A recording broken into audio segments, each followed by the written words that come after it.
స్వామీజీ, ఇందాక మీరు అన్నారు బ్రాహ్మీ ముహూర్తంలో ఎవరు పాటించట్లేరు పాటించాల్సినవి అని చెప్పి. నిజంగా మన సనాతన ధర్మమే చాలా గొప్పది. అందులో బ్రాహ్మీ ముహూర్తం గురించి చాలా గొప్పగా చెప్పారు మీలాంటి పెద్దవాళ్ళు కూడా. ఎందుకు అంత గొప్పతనం బ్రాహ్మీ ముహూర్తానికి? ఫస్ట్ లేచినాక మలమూత్ర విసర్జన చేసేయాలి. 3:30, 4 o'clock. ఓకే. 15-20 minutes ఆ పని. వెళ్ళాక శుభ్రంగా స్నానం చేయాలి.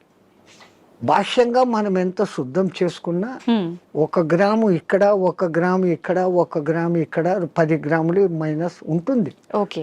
బట్ బాహ్య శుద్ధి నేను స్నానం చేసినప్పుడు అంతర్శుద్ధి కూడా ఆటోమేటిక్ గా కలుగుతుంది. ఓకే.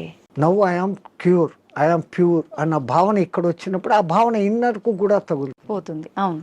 ఆ బ్రహ్మముహూర్త టైంలో మీకు సౌండ్స్ ఎక్కడ ఉండవు, ప్రశాంతంగా ఉంటుంది. ఇంకా పక్షులు లేచి కిలకిల రావాలు కూడా చేయవు.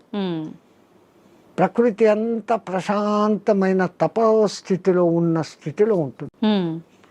ఆ వైబ్రేషన్స్ హిమాలయాలలో జపాలు తపాలు చేసుకుంటున్న వాళ్ళ వైబ్రేషన్స్ అంతా గాలిలో కలిసి ఉంటాయి. ఓకే. దాంతో మనం కూడా కూర్చొని ప్యూరిఫై అయ్యి ఏదో ఒక సాధన గురువు చెప్పింది, ఇదంతా ఏది లేదు. పత్రి చెప్పినట్లు శ్వాస మీద ధ్యాస, సంథింగ్ ఏది ఆలోచన లేకుండా కూర్చుంటే ఒక మనిషి ఒక దినంలో ఇప్పుడున్న పరిస్థితుల్లో ఇది అది ఇది అది అంటూ 60,000 ఆలోచనలు చేస్తాడు. సముద్రంలో అలలన్నా ఏ పొద్దున్నా అలసిపోయి గమ్మనైతాయేమో కానీ ఈ మనోతరంగాలు అలవడం లేదు. Okay. One after one. Even మీరు నిద్రపోయినా నిద్రలో 5 గంటల సేపు మనసే పనిచేసి కలలు చూపిస్తుంది. అవును. ఆ 1 గంట సౌండ్ స్లీప్, అది మన నిజమైన తత్వం.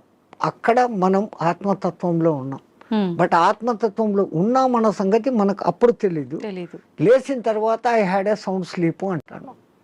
సో ఈ సాధన ఉపాసనలు మన పెద్దవాళ్ళు నువ్వు మేలుకొని సుషుప్తి స్థితిలోకి పో అనేదానికి ఈ సాధనలు వ్యవహారాలు. ఓకే. అయితే ఇప్పుడు సాధనలు ఇవన్నీ చేయలేని వాళ్ళు, నార్మల్ వాళ్ళు ఇప్పుడు బ్రాహ్మీ ముహూర్తంలో ఇలాంటి పనులు చేయాలి, అలాంటి పనులు చేయాలి, అసలు కరెక్ట్ బ్రాహ్మీ ముహూర్తం అంటే ఏ సమయం నుంచి ఏ సమయం వరకు? అదే చెప్పాను కదా, 3 to 3:45 దేవతల టైం. ఓకే. 3:45 to 4:45 ఋషుల టైం. 4:45 to 5:45 మానవుల time. Okay.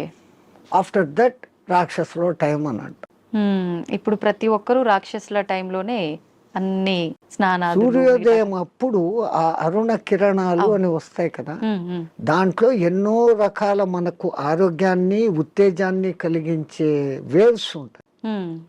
Ultraviolet, infrared, electromagnetic, దానికి ఏమో ఇప్పుడు ఈ పేర్లన్నీ పెట్టారు. అప్పుడు సూర్యుని 7 వర్ణాలకు కలుపుకొని దాంట్లో తెలుపులో 7 వర్ణాలు ఉన్నాయని మన వాళ్ళు గుర్తించి చేస్తాను ఆ సాధన, వర్ణ సాధన. ఇప్పుడు అదే కలర్ థెరపీ అని మళ్ళీ బయటకు వచ్చింది. రంగు బాటళ్ళలో నీళ్లు పెట్టి సూర్యుడి దగ్గర పెట్టి బయట ఎండలో 7 రోజులు అట్లా పెట్టిన నీళ్లు తాగితే ఆ కలర్ కు సంబంధించిన జబ్బు ఉన్న వాళ్ళకు క్యూర్ అవుతారు. ఒక్క సూర్యుడు ఆరోగ్య ప్రదాత అని మన వాళ్ళు చెప్పారు. దాంట్లో నుంచే ఇన్ని వస్తుంది.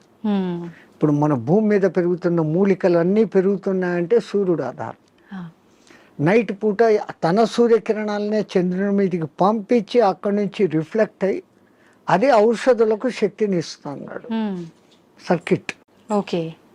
సో అందుకే మన పూర్వీకులు గుర్తించి ఆరోగ్యం భాస్కరాది చేత అన్నారు. ఆరోగ్యం సూర్యుని చేతిలో ఉంది. ఓకే. స్వామిజీ, ప్రాణాయామం ఇది చేసే వాళ్ళు ఎక్కువ కాలం జీవించే అవకాశం ఉంటుందంటారు కదా? 100%.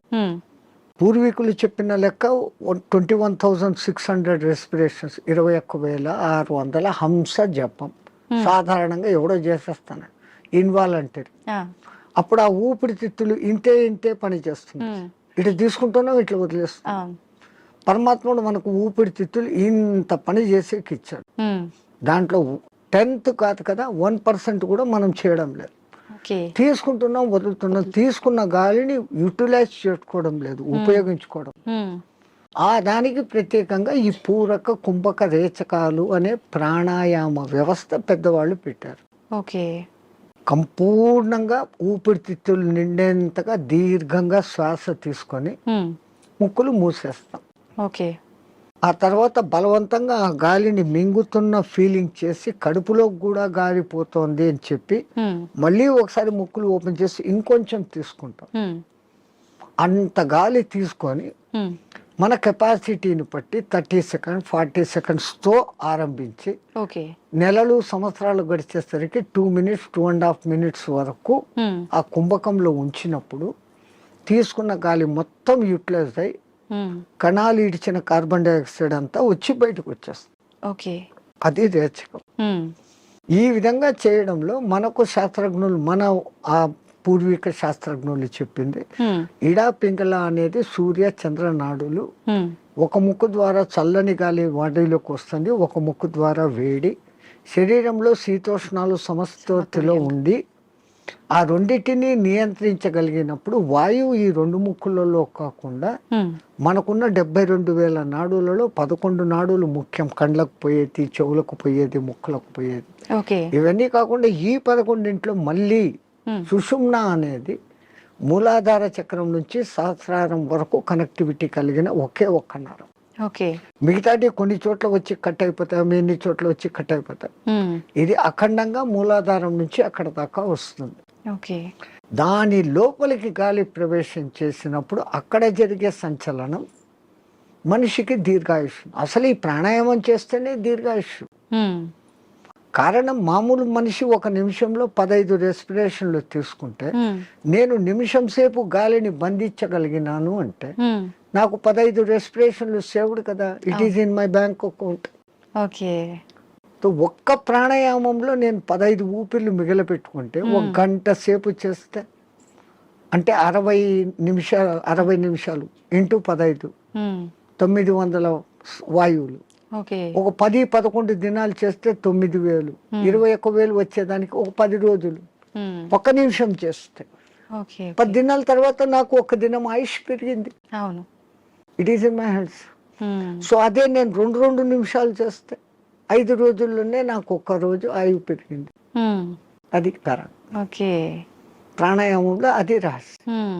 ఇంకా ఈ ప్రాణాయాన్ని ఇంకా బాగా డెవలప్ చేసుకొని ఇడా పింగళలో కాకుండా సుషుమ్నలోకి ప్రవేశం చేస్తూ ఎక్కిస్తూ ఆడిస్తూ ఉన్నప్పుడు ఏదో ఒక దినం మన అదృష్టము, ఆ గురు కటాక్షము, దైవానుగ్రహము ఉండి ఆ గాలి కుండలిని ప్రేరేపిస్తుంది. ఒక్కసారి కుండలిని ప్రేరణ చేసినాక ఈ ఆత్మతత్వం ఏం, సృష్టి రహస్యం ఏం, పరమాత్మ ఏం, నేను ఏం అన్న సంగతి వాడికే తెలిసిపోతుంది. ఇంకా అది బయటికి చెప్పుకునేది కానీ ఆనంద స్థితిలోకి వాడు ఉంటాడు ఆ సాధకుడు. ఇది మామూలు వాళ్ళకి సాధ్యపడుతుందా స్వామీజీ? ఎవరికైనా పశుపక్షాదులకు కూడా దేవుడు ఆ కుండలిని శక్తి ఇచ్చాడు. ఇప్పుడు మా ఫిజికల్ బాడీ తయారీలో మెదడు, చేతులు, కాళ్ళు, రెక్కలు, ఇంటర్నల్ ఆర్గాన్స్, గుండె, ఊపిరితిత్తులు అని మీకు ఫిజికల్గా ఎట్లా కనపడుతున్నాయో కనపడని అంగాలు షట్చక్రాలు అనేటివి, నాడులు అనేటివి అవి విశ్వశక్తి ప్రసారకాలు. నరాలలో రక్త ప్రసరణ, ఆక్సిడేషన్ ఇది జరుగుతుంది. మన వాళ్ళు ఈ 2 రకాలుగా చూశారు. అది వ్యవహారం. అక్కడ ఆ తేడాను గమనించి వాళ్ళు ఆ సాధనాలు చేశారు. మాకు కనపడదు, అది లేదు అనుకుని వాళ్ళ లోకం, ఈ లోకమే ఈ జన్మే శాశ్వతం అనుకునేది వాళ్ళ సిద్ధాంతం. మనకు జన్మలు ఉన్నాయి అన్నది మన సిద్ధాంతం. ఇప్పుడు చాలా మంది ధ్యానం చేయాలనుకుంటారు కానీ మనసుని నియంత్రించుకోలేకపోతుంటారు. ఏకాగ్రత లోపిస్తూ ఉంటుంది, రకరకాల ఆలోచనలు కదులుతూ ఉంటాయి. ఎలా నియంత్రించుకోగలుగుతారు స్వామీజీ? మనసుకు ఒక్క డ్యూటీ అప్పచెప్తే పాపం మనసు ఏం చేస్తుంది? గమ్మన ఉన్నప్పుడు 112 ఆలోచనలు చేస్తాను. ఇప్పుడు మీరు కుట్టు పని చేస్తారు, మిషన్ మీద కూర్చున్నారు, మీకు కుట్టు పని తెలుసు. ఇన్వాలంటరీగా మీరు ఆ బట్ట అక్కడ పెడతారు, ఎట్లా పొడి చేయాలో చేస్తారు, కాళ్ళు కదుపుతూ ఉంటారు, కుట్టు మిషన్ నడుస్తుంటుంది, కళ్ళతో చూస్తుంటారు, కుట్టు పోతుందా లేదా పోతుంది. ఇదంతా ఎట్లొచ్చింది? ఒక ప్రాక్టీస్, ఒక దినంలో రాదు. సో అక్కడ మీరు మనసంతా ఎక్కడ పెట్టారు? కుట్టు లైన్ గా పోతుందా లేదా అనేదాన్ని. ఇంకోటి ముగ్గులు వేస్తారు బయట, మీరు 5 చుక్కలు ఇట్లా పెట్టాలా, 3 ఇట్లా పెట్టాలా ప్లాన్. ఈ ఒక్క లైన్ తో అన్నిటినీ ఇట్ట తిప్పి ఇక్కడికి తీసుకుని వస్తారు. మీ ఆంధ్రాలో రథం ముగ్గు అని వేస్తారు, అన్ని చుక్కలను ఒక్క లైన్ తో కలుపుతారు. సో అక్కడ వాళ్ళ కాన్సన్ట్రేషన్ అంతా ఎక్కడుంది, నేర్చుకున్నప్పటి నుంచి ఎట్ట తిప్పారు, చేసే కళ్ళు పని అట్ట పోతుంటాయి, చెయ్యి అట్ట వెళ్ళిపోతూ ఉంటుంది. అవును. సో ఈ కాన్సన్ట్రేషన్ మీద అక్కడ పెట్టారు. అట్లే మనం ఒక్క దాని మీద కాన్సన్ట్రేషన్ పెట్టినప్పుడు మనసు ఆ టైంలో మీకు రెండో ఆలోచన ఏముంది, ఆ ముగ్గు ఏం వేస్తున్నప్పుడు లేదు. అవును. మా మామ అట్లా అన్నాడు, మా కొడుకు ఇక్కడ పోయినాడు, ఇవన్నీ ఆ టైంలో లేదు. లేదు. టిఫిన్ చేయాలా, అది ఏం నథింగ్. సో అక్కడ ఐడియల్ అయిపోయింది. సో ఒక్క పర్టికులర్ డ్యూటీ మనసుకు అప్పచెప్పతే ఆ మనసు అదే చేస్తాం. ఓకే. అందుకే మన పూర్వీకులు ఒక తమాషా ఎగ్జాంపుల్ చెప్తారు. ఎవరో ఒక ఆయన తపస్సు చేశాడు, దేవుడు ప్రత్యక్షమైతే నా అన్ని పనులు చూసుకునేదానికి ఒక సెక్రటరీని నాకు అపాయింట్ చేయి. వాడు దేవుడే ప్రత్యక్షమైతే వాడు ఇట్లాంటి వరం అడిగాడు, అది కూడా నేను చెప్పంగానే చేసేయాలా అన్నాడు. డేంజర్ రా, నువ్వు ఎప్పుడు దానికి పనులు చెప్పలేవు, అది పనులు చెప్పకపోతే నీకే తినేస్తుంది అన్న. నో ప్రాబ్లం, నేను ఎప్పుడు పనులు చెప్తాను దానికి అన్నా. అదేం ప్రక్షేపమైంది. నాకు ఒక 6 అంతస్తులు బిల్డింగ్ కట్టు అన్నాడు. 6 అంతస్తులు బిల్డింగ్ కట్టేదానికి 2-3 ఏళ్ళు అవుతుందని వీడు అనుకున్నాడు. అది పట్టు అనింది, బిల్డింగ్ తయారైపోయింది. మహారాజ్ ఇంకేం పని అనింది, కుక్కర్ కావాలా, ఫ్రిడ్జ్ కావాలా, బెడ్ కావాలా, ఏసీ కావాలా. వీడు ఇట్లా అడుగుతున్నాడు, అక్కడక్కడ అన్ని వచ్చేస్తాను.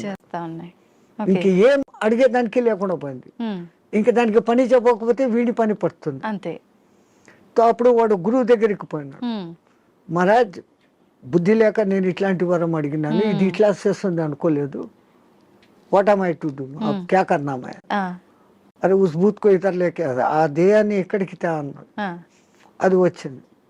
మా గురువు చెప్పిన పని చెయ్యను, దానికి కమాండ్ అన్నా. అది ఇంకోటి మాట, వీడి మాట వినాలి కదా. అవును. వీడు చెప్పినాడు, మా గురువు చెప్పినట్టు చేయన్నాడు. ఓకే మహారాజ్, గురు మహారాజ్ ఏం చేయమంటారు. అక్కడ ఒక తాటి చెట్టు ఉండేది, దాన్ని ఎక్కువ దిగు అన్నాడు. అది ఈ రోజుకు ఎక్కి దిగుతానే ఉంది. So technique. అవును. అట్లా ఇదే దృష్టి, మనం ధ్యాస, నేను చెట్టు ఎక్కుతున్నాను, ఈ చెట్టులోకి శ్వాస ఎక్కి దిగుతా ఉంది. దాన్ని అబ్జర్వ్ చేస్తూ ఉంటే మీ మనస్సుకు ఇప్పుడు ఇంకా అదే డ్యూటీ. అవును అవును. దానికి రెండో డ్యూటీ లేదు, ఆ దేయానికి రెండో డ్యూటీ, మనసుకు రెండో డ్యూటీ లేదు. ఈ ఎక్కి దిగడం గమనించడం, అదే ప్రాణాయామ ప్రక్రియలో కూడా. దాన్ని మంత్రంతో జోడించి చేస్తే ఇంకా శక్తివంతం. మన బాడీలోని కణకణము మంత్రబద్ధమైతూ ఒకానొక దినానికి ఈ మాంసపిండం మంత్రపిండం కాగలుగుతుంది. మంత్రంతో అనుసంధానం చేస్తారు.